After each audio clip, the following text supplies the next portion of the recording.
yndislega á þessum hádegisfyrirlestri hérna, verið öll innilega velkomin hérna á annan hádegisfyrirlestur Þjóðminjasafns Íslands.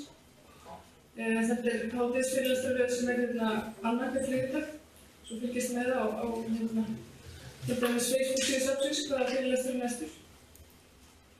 Nú síðustu helgi þá voru opnaðar 2 sýningar á verkum Jóns Kaldals, ljósmyndara, en núna eru 120 ár frá fæðingu hans. Af því tilefni einnig verið að gefa bók á vegum Krímóku og fjölskyldu Kaldals. Hingað kominn Einar Falur Ingólfsson, hann ljósmyndari, rithöfundur, kennari og blaðamaður, en hann hefur skrifað bæði myndlist og bókmenntir, auk þess sem verk hans hafa verið sýnd víða á sýningum. Nú vil ég bara bjóða hann Einar Fal velkominn og taka við hérna mér. Gjörðu svo vel. Það verða spurningar eftir erindi hans sem ég mun stýra og einnig þá vil ég bjóða ykkur öll velkomin að skoða sýningarnar hérna eftir fyrirlesturinn að kostnaðarlausu. Svo bara gjörðu svo vel, Einar.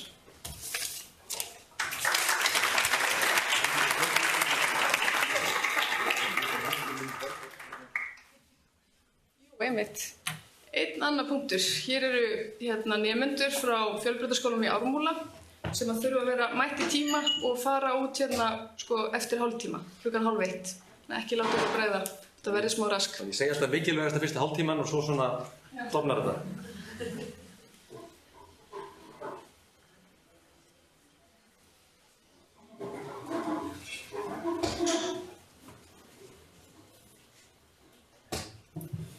Komið sæl.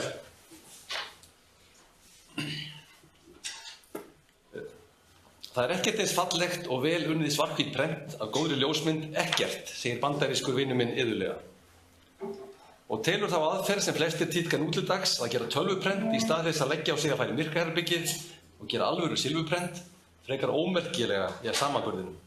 Enda náu tölvuprentið, sama hversu fín upplausnin pappírinn góður og blekin varaleg, aldrei dýftinni, tóninum eða blænum sem silfurprentið klassíska býr yfir. Verði aldrei jafn fallegur og hrífandi hlutur í sjálfu sér. Og heyrist í mig. Og vitaskuld mikið til í þessu. Fátt veit ég heldur fallegra en velgerða svarthvíta ljósmynd. Og í myndasalnum hér frammi gefur nú líta fullan sal af prentum þess íslenska ljósmyndara sem líklega hefur haft hvað best tök á þessum miðli á galdri svarthvíta prentsins. Og svo bætist við að myndverkin sjálf eru meistaraleg, þau eru heillandi og við getum ekki annað en þakka fyrir að fá að sjá þessar gersemar aftur og eflaust margir í fyrsta sinn á þessari fallega uppsettu sýningu. Það svo mikilvægt að geta séð þessi verk reglulega, þetta klassík, sagði Anna vinur minn á opnunni hér á laugardaginn var og ég tek undir það. Verkin í salnum valdi Jón Kaldal fyrir fyrstu yfirlýsingu hans sem var opnuð í Casanova í Menntaskólanum í Reykjavík í tilefni af 70-afmæli ljósmyndarans árið 1966. Hann valdi á sýninguna sínar eftirlætis ljósmyndir, mestmegnis portrett, en það eru einmitt þau sem hann var þekktur fyrir meðan hann lifði og það vegna þeirra sem Kaldal í hávegum hafður enn í dag 120 árum eftir að fæddist. Norður í Húnavatnssýslu sem einna fremstu og merkilegustu ljósmyndurum íslenskra ljósmyndasögu. Hér Jón Leifs, þeir voru systkinabörn og Jón Kaldal ólst upp á heimili að hluta Jóns Leifs Þingvöllunum. Portrettin voru aftur sýnd 30 árum síðar, fyrir 20 árum og þá í Nýlistasafninu sem var vel til fundið að setja þau fram í þeim hráu sýningarsölum, þekktum fyrir nýsköpun og frumleika. Þar tóku þessi andlit frægara sem ófrægara Íslendinga og örfára útlendinga reyndar miðja 20. öldina vel á móti gestum og nutu sín vel. Og nú þeim stillt upp þriðja sinn hér fram sem heild. Hér í safninu sem varðveitir þau í dag og njóta því þau sér hér gríða vel fyrst mér, enda klassík. Þjóðleg en leið alþjóðleg og tímalaus klassík. Listaverk og merkir safngripir. Verk sem mikilvægt að geta séð reglulega. Sjálfur ég það heppinn að geta horfst daglega í augu við fólk á ljósmyndum eftir Kaldal. Og ég ítrek orðið heppinn því það lána geta haft slík verk í umhverfi sínu. Bjarni Bjarnason frá Geitabergi á frumprenti meistarans á stofuveggnum hjá mér. Að mínum að eitthvað mikilfenglegasta portrett íslenskra ljósmyndasögur og ljósmyndalistar. Þetta prentið hér frammi. Og orðið portrett sem fyrir löngu orðið tökuorð í íslensku hefur svo miklu víðari merkingu en íslenska orðið andlitsmynd. Portrettmynd sýnir karakter, hún túlkar karakter og þarf ekkert endilega að birta ásjónu viðkomandi. Hér er mynd af manni, mikilfengleg, glæsileg og dramatísk mynd, meistarlega tekin og ekki síður meistarlega unnin á þennan fagra flauelspappír sem býr í prentum Kaldals yfir svo undursamlegum svörtum tónum. Og kunnandi sitt fag, þá málar hann örsmáa hvíta depla á augun. Okkar augun leita alltaf í hvítasta blett myndverksins og þannig horfist áhorfandinn í augu við fyrirsætuna. Við stígum inn í stúdíó Kaldals á Laugavegi 11 fyrir hátt í öld, en erum leið stödd með þessari tímalausu eftirmynd bóndans, íhyglunar, reynslunar, ljósmyndir að mínum mati varla áhrif á meiri en þetta. Nú, hér erum við semst að horfa á frumprent Jóns Kaldals og þetta frumprent er sínu starra en það sem er á stofuveggnum heima hjá mér. Þetta er eitt prentana sem að gerði undir lok ferilsins, sérstaklega fyrir sýningunni í Casanova, en hitt sem ég á er eldra og minna. Ég veit nákvæmlega ekki hvenær það var gert, en Ingibjörg heitinn Kaldal, dóttir meistarans, sagði mér að hann hafa gert það fyrir útstillingakassan á Laugavegi 11. Eða að minnstakosti hafi það verið í þeim kassa tíma. Þetta er því mynd sem var svona vitni að umferðinni og mætti fólkinu sem gekk fram upp og niður Laugaveginn.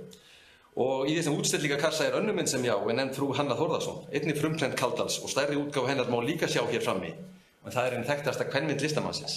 Á heimilinu geti líka horfst í augu við Kaldal sjálfan og það er þessari sjálfsmynd í grímubúningi. Litlu prenti sem annar slinguljósmyndari, Guðmundur Ingólfsson, gerði fyrir fjölskylduna eftir plötu Kaldals löngu eftir lát hans. Og það er ekki síður fallegt prent hjá Guðmundi, þetta hér. En hvers vegna er ég nú að tala um Kaldal í mínu nærumhverfi, þegar við höfum heila sal á hann hérna frammi? Ástæður eru nokkrar.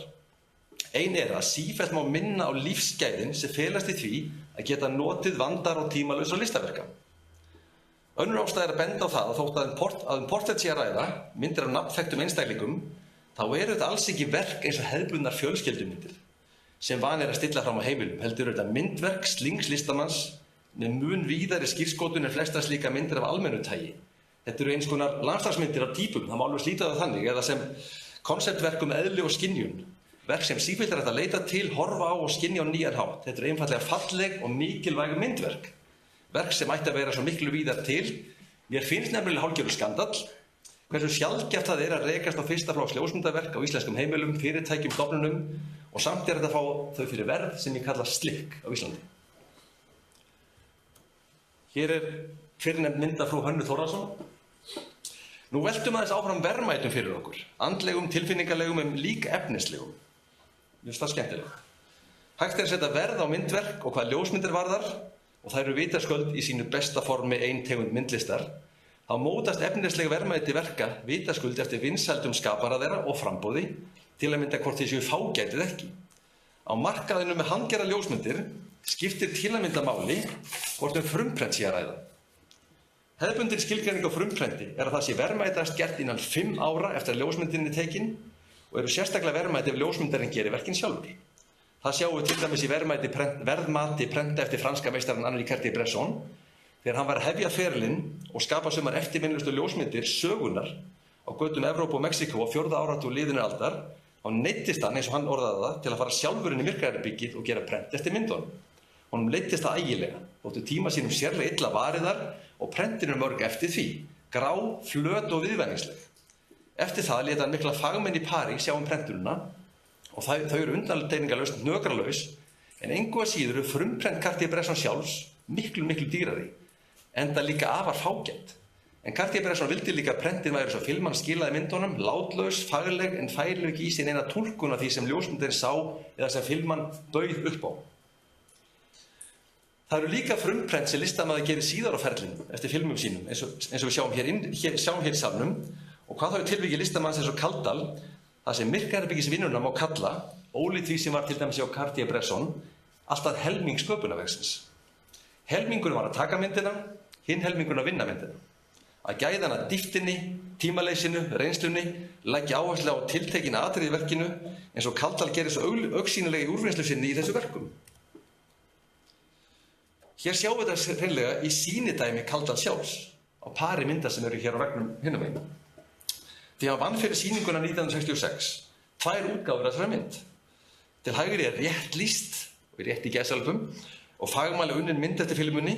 Til vinstri allt önnur túlkun og úrvinnsla eins og Kaldal kaus að vinna sín eftirlætis persónulegu verk.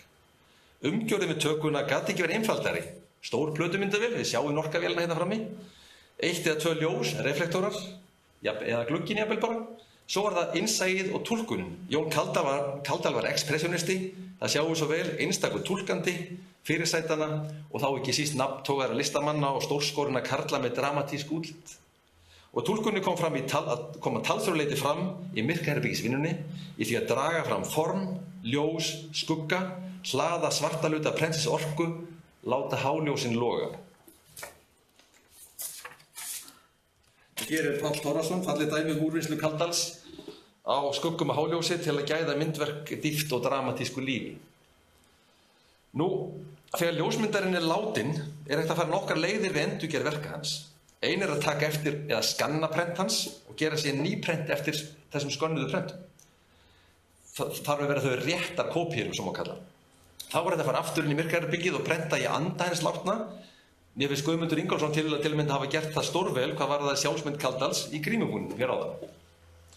Loks hægt að meðhandla filmurnar af fagmennsku og trúmennsku og gera látlaus en lýsandi prent eftir þeim án þess að vera eitthvað að reyna að giska á hvernig hinn látni hefði unnið úr upplýsingum filmurnar.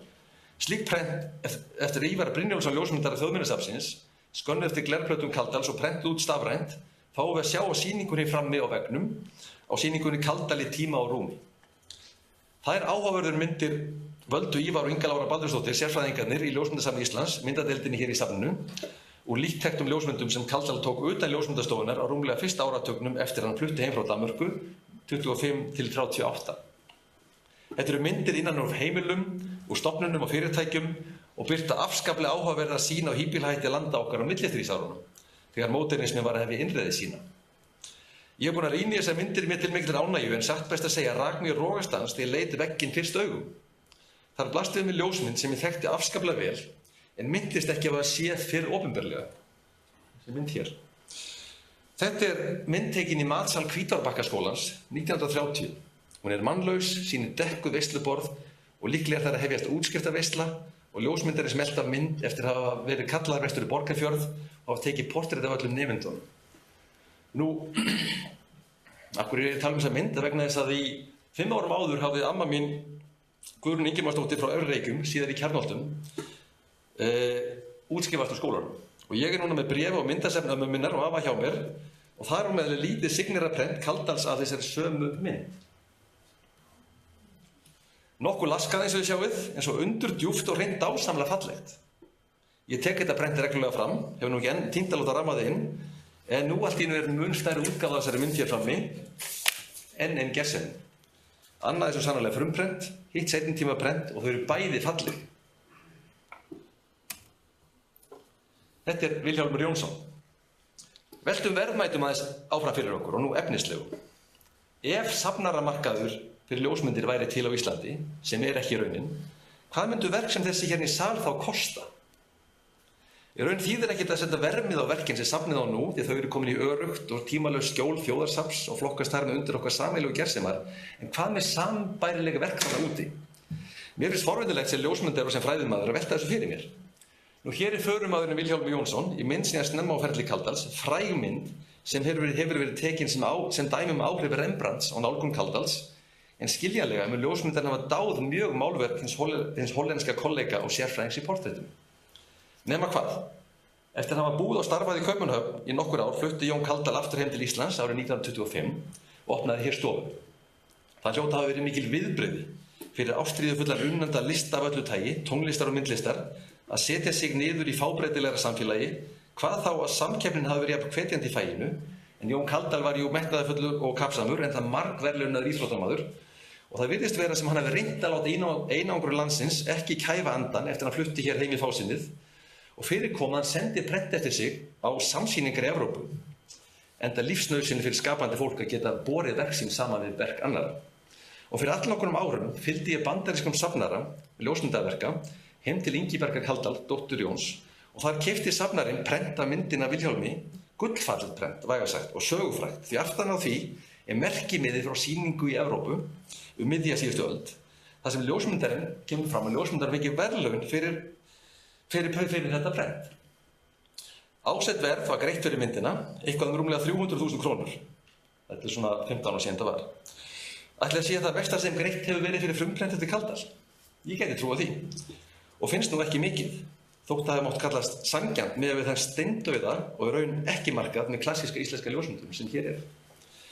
Og ég get sagt ykkur að verkið tekur sér afar vel út vestanhafs, hangandi á vegg með víðfrægum myndum meistara á borð við Eugene Smith, Diane Arbus, Cartier-Bresson og Lartigue. Og ég var stoltur að sjá þessa mynd hanga þar fyrir hönd minningar Jóns Kaldals. Í nágrannalöndum okkar, þar sem að finna markað með framúrskarandi ljósmyndun, seljast verk eftir sambærilega frumherja hvers lands og meistara ljósmyndunar á margfalt hærra verði. Ef við förum aðeins aftar í tímann og lítum til Englands til eins meistara portréttsins í sögunni, Julia Margaret Cameron. Nú, hérna eru 2 portrett hennar eftir annars vegar Sir John Herschel sem náttúrulega kemur mjög við sögu ljósmyndunar því að ekki einungis bauð Daguerre honum að koma að skoða Daguerre-teiknina hjá sér ári áður en hann kynnti hana formlega í París 1839. Heldur var hann líka vinur Fox Talbot sem var á sama tíma að þróa kalótypunni í Englandi og hann var svona ráðgjafi hans í því ferli öllu, þannig að þetta er mjög mikilvægur maður í ljósmyndasöguna. Og svo er þetta skáldið Alfred Lord Tennyson hérna hinum megin. Þetta eru myndir af frumprentum Cameron. Google segir mér að frumprent hennar seljist frá 700.000 krónur upp í 80 milljónir króna. Allt eftir fágætileika og gæðum. Í Þýskalandi bjó og starfaði samtímamaður Kaldals, August Sander, einn mesti og merkasti portrettsnillingur sögunar. Og svona í alþjóðlegu samhengi er hann oft nefndur sá merkasti kannski fyrirhluta 20. aldar. Nú, hann var náttúrulega í aðalhlutverki í einu skemmtilegasta ævintýri íslenska ljósmyndasögu þegar hann réð Sigríði Sóvika til starfa í vinnustofu sína í Köln og löngu seinna átti hann eftir að skrifa Sigríði Sóvika bréf þar sem hann þakkaði henni fyrir að hafa átt merkan þátt í því að þegar hann var að skapa andlið 20. aldar þetta stórkostlega ljósmyndaverkefni sitt, þetta mikilvæga portrettverkefni sitt. En prent eftir Sander eru einstök og áhrifarík eins og prent Kaldals og síðustu árum hafa þau kostað á bilinu 20 til 32 milljónir hvert. Það er gangverðið fyrir Sander. Að lokum skoðaði ég svolítið verk yngri ljósmyndara eins bandaríska frásagnameistara W. Eugene Smith en þeim Kaldal slær oft svolítið saman í huga mér og þá vegna áherslunar sem báðir lögðu á galdra myrkraherbyggisins. Að nýta þessi svertuna og náð fram því sem þeim þóttu verið hið fullkomna prent. Smith er til dæmis sagður hafa lokað sig inn í myrkraherbyggi í alltaf sólarhring, tók reynda með sér mikið af viski og amfetamíni og sneri út aftur en eitt fullkomið prent. Svo er annað sem að tengir Kaldal og Smith að ætli síðasti nemi Ingibjargar og Jóns Kaldals á stofunni sé ekki mesti aðdáandi Eugene Smith hér á landi en það er Ragnar Axelsson, Rax, sem sá lærði nú sína svertu í myndum af Kaldal, vil ég meina. Og ég held ég aldrei séð í Rax jafn uppnumin í New York á sínu tíma þegar ég fór með hann í galleríi sem höndlaði með verk Eugene Smith og hann fekk að setja á sig hvíta hanska og fletta prentunum og enda sem eru algjörlega fullkomnir fagurfræðilegi gripir en prent eftir Eugene Smith kostar frá 600.000 upp í 6 milljónir. Hér er Einar Jónsson í mynd Kaldals. Sumum kann það ekki eins sérkennilegt að ræða peninga í sambandi við sýningu sem þessa hér frammi á meistarverkum Kaldals. Ég tel mikilvægt að benda á þennan þátt. Hvað eru verðmæt verk? Hvernig sem á það er litið? En jafnframt að ég tel okkur Íslendinga ekki skilja það og skynja nægilega vel. Og óttast að við kunnum ekki meta gæðin og snilldina sem er vitaskuld uppeldislegt atriði og þarf að kenna fólki að bera skynbragða á okkar sjónræna arf.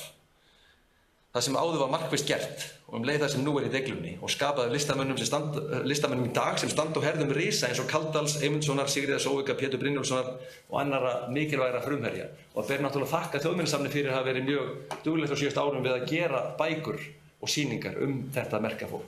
Eins og ég segi, þetta er uppeldislegt atriði. Nú er í tengslu við þessar sýningar von á nýrri og glæsilegri bók frá Krimogeu sem í samvinnu við erfingja Jóns Kaldals með þessu merka úrvali listamannsins. Vert er að geta þessa hlutu upplagsins sem mun fylgja vandað á tölusett prent af þessari ljósmynd, Arnóri Árnasyni frá Hvammi í Laxárdal í Skagafirði. Kaldal mun hafa haft mikla ánægju fyrir að glíma við að túlka ásjónur þessara svipmiklu karla og mun á stundum hafa þurft að beita sannfæringarkrafti til að draga þá upp á ljósmyndastofuna ef hann rakst á það á Laugaveginn. Þetta verður þriðja bókin verk og feril Kaldals og hennar fyrstur íslenska ljósmyndalistamanna sem svo margar bækur eru gerðar eftir þeirri hverfa af sjónarsviðinu. Þær fyrri uppselda fyrir löngu og mikilvægt að bókum verk hans sé til á markaði á hverjum tíma. Nú, svo fyrsta nefnist Kaldal ljósmyndir. Hér er lúið eintak af henni. Þessi hér. Og hún byggir líka á þessu úrvali Kaldals og það er úrvalið sem er í bókinni frá 66 og eftirminnilega formúla að þessari bók ritar Thor Vilhjálmsson sem einmitt er hérna viðfangsefni tveggja mynda hér frammi. Thor þekkti Kaldal og skrifar fallega hann og af miklum skilningi. Hann var svo hóvær en vitur maður, sagði Thor við mig oftar en einu sinni þegar ég spurði hann út í heimsóknir á stofuna til Kaldals og Laugaveg. Ástæðu til að minna á, það skiptir engu máli hvers konar ljósmyndabúnað er beitt þegar rætt er góða ljósmyndun. Það er staðreynd að góða mynd má taka á hvaða myndavél sem er, hvort sem það er fínasta stafræn vél sem kostar 1 milljón eða pinnhólvél gerð úr sápukassa. Það er hugsunin og augað eitt sem skiptir máli. Og Jón Kaldal kaus að nota alla tíð þessa sömu Norka glerplötuvél sem hér má sjá frammi og stóra filman gaf hann einmitt ríkulega upplausn að vinna með. Nú Thor segir ýmsum hafa brugðið brún þegar þið komið til frægasta ljósmyndar landsins og sá hinn formlegu tól hans. Og hann segir, Kaldal hvarf á bak við svart klæðið eins og hann ætlaði inn í vélina, þegar hann hafði metið aðstöðuna, ljós og skugga og skeimst inn í sát hann sjálfan, alvöru þrunginn og einbeittur og bar með sér að þetta væri örlaga stund. Og þá hæfum við að kíkja á Finn Jónsson sem málaði málverkið Örlaga teiningurinn, þetta fræga abstrakt verk. Og Thor lýsir og greinir nálgun Kaldals í hans bestu verkum og athyglisverðan hátt. Hann segir, margir undruðust að Kaldal þyrfti ekki að taka nema örfáar myndir og jafnvel niður í eina stundum. En því betur var myndfærið valið og myndin öll því vandvirknislega unnin með mikilli tækni í þjónustu gerhygli að birta sína. Og þar ber hún einkenni listaverksins og má skoða myndina lengi, þú skoðar hana aftur, spyrð á ný. Myndin færir manneskjuna nær þér, þú tæmir myndina ekki fremur en manneskju fremur en ljóð, listaverk. Það eru mörg leyndarmálin í tækninni, en það er líka galdur í því fólkin að láta eins og ekkert sér svo fyrirmyndin komi líkt og af sjálfu sér til sjálfra sín. Nálgi sjálfar sig svo gefi færi til að skyggnast inn fyrir.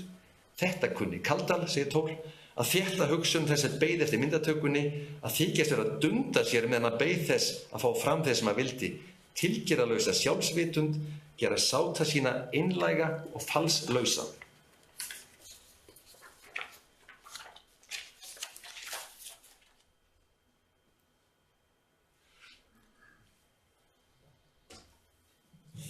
Og hann segir, þetta eru ekki glaðvær andlit, þau eru hugsi og oft líkt og söknuður í þessum alvarlegu mannsandlitum. Og Thor segir líka, það er einkenni góðra listamanna að verkin beri mark hans. Þessar myndir bera þess greinilega merki að þær eru eftir Kaldal. Ekki síst í því hvernig þær eru byggðar, settar á flötinn, hvernig ljósin eru beitt og skuggum og yfir þeim flestum er mildur blær. Þó kannski hafi geisað stormur, þú finnur það og eigi eftir að detta á aftur. Og hér er mynd af Guðrúnu Kaldal, Guðrúnu Sigurðardóttur, sem eiginkonu ljósmyndarans og samstarfskonu hans á stofunni í áratugi. Nú, ég mæli með þessari hrífandi umfjöllun Thors um Jón Kaldal, þar sem að segja meðal annars frá þeim mikilvæga mótunartíma er Kaldal starfaði hjá Elfelt, kunnum ljósmyndar í Kaupmannahöfn og eignaðist þar vin í sænska hjálparmannum Jón Jóhannsson sem Kaldal sagði síðar hann var snjallasti ljósmyndari sem ég hef kynnst á ævi minni, auk þess var hann göfugmenni. Þennan vin sinn segir Kaldal líka að sér finnist þér að lítið öxl að hjá honum hafa lært allt sem hann kann í sinni grein. Nú Thor segir Kaldal hafa róma samstarfi Jóhannsson sem bjó yfir margs konar leyndamálum fæið sem hann var ófús að veita öðrum hlutdeild í nema Kaldal. Eitt leyndamáli hélt hann í og kendi Kaldal ekki fyrir rétt áður en að steiga á skipsfjöl að sigla alfarinn til Íslands og Thor segir en það var með því skilyrði að hann kendi engum það og aldrei vissi ég Kaldal bregða heiti sínu orð hann stóð ævilega. Skildi þetta leyndamál hafa eitthvað dramatískt útlit prentan að gera, svo segir sagan. Náttúrulega gaman að hafa svona mytológískar sögur svona mikla meistara. Allavega sama hvað við aðrir ljósmyndar að rembust í myrkrinu þá náum við þess ekki fram. Þannig þetta eru leyndamál Jóhannssons, þess sænska. Guðmundur frá Miðdal. Nú hér eru að horfa á og tala listaverk Jóns Kaldal en gleymum því ekki að þau eru sköpuð í skugga erilsams starfs sem stofuljósmyndari sem sinnti þörfum fólks sem datt inn á stofuna af götunni. Thor segir oft hafi Kaldal harmað hafi ekki meira næði til að vinna samkvæmt draumum sínum og hugsjónum. Hann segir: sífelldur erill gaf sjaldan tóm til að fylgja mýtustu kröfum list. Sjálfur taldi hann að hann hefði tekið 100.000 mannaðarmyndir. Starfsdagurinn var langur alla tíð. Þegar kom að því að undirbúa útgáfu annarra bókarinnar verk Kaldals, Kaldar aldarminning, sem þessi bók hér, og jáfnframt samnefnda sýningu sem sett var upp í Nýlistasafni fyrir 20 árum, þá var ákveðið að sýna þetta úrval sem hér frammi, en þar að auki úrval annarra áhugaverðra ljósmynda sem hann hafði tekið í flæði vinnudagsins. Hann hafði ekki valið þetta rúmlega 80 mynda úrval sitt. Að skoða og velja þær myndir var afar áhugavert ferli sem fjölskylda bauð mér að koma að sem höfundur textans í þessari bók hér. Nú þetta nýja úrval prentað í bókalok og sýnir svo sem vel, rétt eins og sýningin hér fram á veggnum, hversu mikilvægt það að halda áfram að rannsaka verk listamanna eins og Jóns Kaldal. Og hér íþróttamaður í vinnustofu, kíkjum okkur nokkra þessar mynda, hér íþróttamaður á vinnustofu ljósmyndarans, 25, árið sem hann kemur heim. Og hér portrett ekki tekið í stúdíóinu. Við sjáum þetta allt annað mál þegar hann getur notað umhverfið og notar það til að segja okkur eitthvað karakterinn. Þetta Ólafur Kvandal, mynd tekin 1930. Elli Vilhjálms, 55, 56, berar axlir, rétt eins og á myndinu aftur sig. Passamyndir, Jökull Jakobsson, Steingrímur Hermannsson og Jón Leifs, þeir voru bræðrungar eins og ég myndist á áðan. Þannig að þetta einmitt dæmigerðar, þetta önnur nálgun en náttúrulega gaman þegar við stígum inn aftur í tíman og sækjum þessar myndir líka því þær segja sitt. Og náttúrulega hér frammeðist þessi fræga mynd af Steini, en hér önnur mynd af Steini sem hann tekur Kaldal, þá Steini komið skegg og Ingibjörg Steins. Og þessar önnur útimynd tekin á svipuðum tíma, þetta frábær mynd, þetta Þórður Kristleifsson, stjórnar kór á Laugarvatni 1930. Frábær mynd þar sem að borðið þarna í skaflinum og hann tyllir sér upp og já, mikil stemning. Þetta frá Sanitas, líka 1930. Og svo hérna mynd úr Ellingsen verslun 1927. Það myndir sem þess að náttúrulega bæta einhverju við. Og þannig að því þótt listamenn velji sjálfur úrval sinna bestu verka, rétt eins og Jón Kaldal gerði undir lok ferilsins, þá það líka verkefni fyrir listfræðinga, sagnfræðinga, forverði og sýningarstjóra að vinna áfram með slíkt myndasafn. Fara inn í það, taka það út, meta og endurmeta, vinna úr því á nýjan hátt og nýjum tímum. Þannig eru lifandi arkíf, þau þola verk. Þetta þola verk til mikilla listamanna, að verkið séu skoðuð af nýju fólki, nýju ljósi og setti nýtt samhengi. Nú fyrir 20 árum þá gerum við þetta úrval hér, en nú má sjá á veggnum aðra úttekt, annað úrval, þessar heillandi myndir sem eru teknar utan stofunar á heimilum, í fyrirtækjum og stofnunum. Og hérna eru nokkra þeirra einmitt sem Ívar og Inga Lára völdu. Hér eru myndir af íþróttaiðkun, það er gaman að sjá myndir þessa mikla íþróttamanns, hvernig hefur nálgað fimleikasýningar og þessi mynd af sundkennslu er náttúrulega algjörlega einstök og það er náttúrulega, við rýmumst ekki bara myndin heldur líka bara tækninni. Hvernig fólki heimtu þannig. Þetta mjög skemmtilegt þessi. Og þetta er náttúrulega mjög fallega myndir og sjá náttúrulega tilfinningar sem er ljósið, til dæmis hvernig ljósið er á manneskjónum á myndunum. Það veltir fyrir sig hvort að hann hafi tekið þátt í að stilla henn upp og þau séu rétt að staðnum. En svo komur líka þessar myndir af hérna innan úr rýmum, af interiors. Þetta er hegningarhúsið við Skólavörðustíg og þetta er aftur Hvítabakkaskólinn 1930. Og svo þessi mynd hér.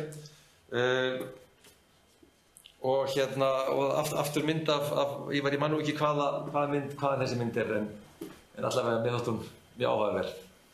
Ásfríður Ásgrímsdóttir heitir konan, maðurinn hennar vegna þá myndir fyrir Ragnar Smára. Ég skil. Þá er útskýringin komin, takk fyrir það. Og líka með þessari mynd mér bara svo áhugavert hvernig hann vinnur með rýmið, hvernig hann sýnir okkur vegginn og leiðir okkur inn í eins og hálfgert skot, þar sem svona þrengist rýmið utan hann. Þetta er mjög sérstakur og forvitnilegur rammi.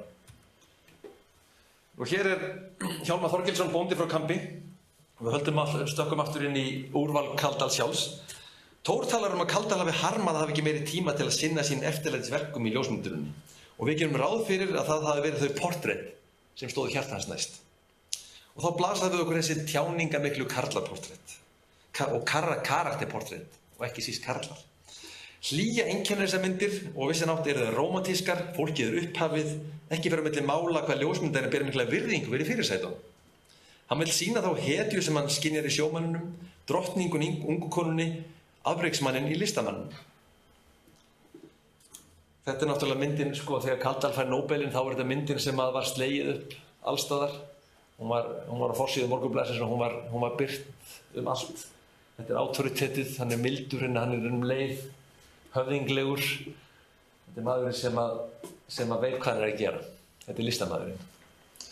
Og Kaldal var ljósmyndari íslenska listamanna, rétt eins og Sigríður Sóuga var ljósmyndari borgarastéttarinnar. Listamenn fundu samkennd, skilning, samhljóm hjá Kaldal. Hann var einn þeirra og hann mótaði á þessum tíma öðru fremur ímynd margra þeirra. Sumir listamannanna komu aftur og voru myndaðir með nokkur ára millibili. Ljósmyndir Kaldals af Jóhannesi Kjarval eru sérstakur kapítuli, en það spannaði vináttu þeirra marga áratugi og margar merka myndir tók ljósmyndarinn af málaranum á þeim tíma. Kjarval leik oft við á Laugavegi 11 og spjallaði við góðvin sinn ljósmyndarans. Þeir höfðu verið samtíða í Kaupmannahöfn en kynntust ekki fyrr en báðir voru fluttir heim til Íslands. Síðan höfum við eytt margri stundinni saman, sagði Kaldal eitt sinn og bætti við: það voru ógleymanlegar stundir. Þegar ég hugsa það segi ég aðeins: ég þakka. Á myndum sínum sem Kaldal hélt mest upp á af Kjarval málarinn yfirleitt alvarlegur, hann þungbúinn, jafnvel grimmilegur, oftar en ekki með hatt á höfði og leikið með lýsingun og drættir gerðir hetjulegir, dramatískir. Það má segja að Kaldal hafi átt þátt í að móta ímynd Kjarvals sem á marga annað listamanna og náttúrulega sjálfsagt geta þess að náttúrulega Kjarval gerði líka frábært portrett af Jóni Kaldal, fallegt málverk. Þannig að þetta var greinilega gagnkvæmt. Hann skóp listamönnunum útlit, ákveðin svip og hughrif sem myndirnar endurspegluðu. Útlit sem hefur lifað með þjóðinni og orðið samofið nafnið þeirra. Eins og þessi mynd hér á ljóðaþýðendunum kunna, Magnús Ásgeirssyni. Ég held að þetta sé bara eina myndin sem ég þekki Magnús Ásgeirssyni. Segum við það. Þannig urðu myndir Kaldals. Svo virðist sem Kaldal hafi oft átt betra með hann á sterkum myndum af körlum en konum og hafi frekar lagt sig eftir því. Og hann hefði meira gaman af því að mynda eldri menn en yngri, andlit sem eru orðin formuð og meiri karakter komin í þau, eins og orðaði það, meiri reynsla. Á myndunum verða konur meiri kynferðisverur. Hann bregður einnig frekar á leik með myndir í eftirvinnslunni þegar konur eiga hlut, gerir þær grafískar eða tekur fleiri svipi ofan í sömu plötuna eins og þessi mynd af Herdísi Þórhallsdóttur. Konur Kaldals eru gjarnan munúðafullar, hann skjallar þær með þeirri tækni sem hann hefur yfir að ráða og baðar þær rómantísku ljósi. Það eru oft sem töfrandi drottningar, en líka stundum mildar, hátíðlegar og fjarlægar, eins og Hanna Þórðarsson á fyrrnefndri mynd sem við skoðum áðan. En Ásta Sigurðardóttir, hún lokkandi og ögrandi í senn á þessari ljósmynd sem vakti mikla athygli og þótti skandalös þegar hún birtist á sínu tíma á forsíðu Samvinnunnar. Í þessum karakterportrettum Kaldals sem oft eru svo furðu dökk skipta augun gríðarlegu máli. Kaldal lagði mikla áherslu á augun. Ef augun eru ekki í lagi þá finnst mér bara ekkert varið í myndina. Augun þurfa fyrst og fremst að vera góð, sagði hann eitt sinn í sjónvarpsviðtali þegar hann var í Maðurinn nefndur viðtali. Oft talað augun sem spegil sálarinnar og víst lagði ljósmyndari mikla áherslu á að áhorfandinn hafði samband við fyrirsæturnar gegnum augun og beitti við það brögðum eins og fyrrnefndu hvítum blettum á augu Bjarna Bjarnasonar frá Geitabergi. Hvað hinn mikla einfaldleika portrettana varðar má Jón Kaldal kallast óvenjulegu ljósmyndari portrett af listamönnum, kunnum fyrirsátum og sérkennilegum karakterum. Þegar ég spurði á sínum tíma aðra ljósmyndar það hvað gerði verk hans og sérstök sem raun ber vitni, þá sagði til að mynda Ragnar Axelsson: Kaldal var meistari ljóssins. Það sérstakt hvað hann prentaði myndina dökkar, en hann með teikningu í öllu og vissi nákvæmlega hvernig þetta átti að vera. Og Guðmundur Ingólfsson sagði: hann hafði ekkert verið að galdra fram þessi portrett. Oftast notaði hann bara eina plötu og náði myndinni. Lýsingin var mjög einföld, útkoma byggði mikið á kópíeringunni, hann notaði mýkstað pappír sem fékkst. Allt gert eftir tilfinningu, oft álitið hreyft. Stundum var lýsingin bara ein pera eða dagsljós í stúdíónu og þannig engin þessu Kaldalsljósi. Það nær enginn eins og Kaldalsljósi, sagði Guðmundur. Þegar sýningin af þessum verkum hér var opnuð í Casanova, þá skrifaði Valtý Pétursson, myndlistarmaður og gagnrýnandi hann í Morgunblaðið. Og það var athyglisvert og skemmtilegt að á sama tíma og sýningin opnaði hérna á laugardaginn var, það opnaði gríðarlega athyglisverð yfirlitssýning á Valtý Péturssyni verkum hans í Listasafni Íslands. Og ég hvet ykkur til að kíkja þangað og ég hvet ykkur líka til að fara á aðra sýningu sem opnaði á sama tíma. Það er sýning á úrvali portrétta eftir handhafa Hasselblad-verðlaunanna í Ljósmyndasafni Reykjavíkur. Þar eru portrettandi fólk á borðið Avedon og Penn og Nan Goldin og Krister Strömholm og það gaman náttúrulega að bera verk meistara Kaldals saman við verk þessara alþjóðlegu meistara. Og náttúrulega Kaldals, eins og við vitum, náttúrulega algjörlega heim í þeim hópi. En allavega, Valtýr skrifaði sýninguna í Casanova, þar sem þessi verk hér frammi voru sýnd í fyrsta skipti. Hann skrifaði: Ekki það oft sem Íslendingar fá að sjá svo vel unnið verk að enginn vafi leikur á að það sé á heimsmælikvarða. Það sýnir Jón Kaldal sannarlega með þeim persónulýsingum portrettmyndir hans gefa. Hann hefur sérstakt auga fyrir að finna þá eiginleika sem hverjum eðlilegastur og sýnir þannig ekki aðeins áferðarfagurt andlit, heldur gefur og sanna mannlýsingu. Tækni hans verður ekki lögð á metskálar og ekki heldur ljósbeiting. Hann kann þann galdur að byggja upp með ljósi og skugga. Og Valtýr lýkur grein sín á þeim orðum sem ég geri líka mínum: Mikill listamaður hefur beitt ljósmyndavél og einstæðan hátt. Takk fyrir.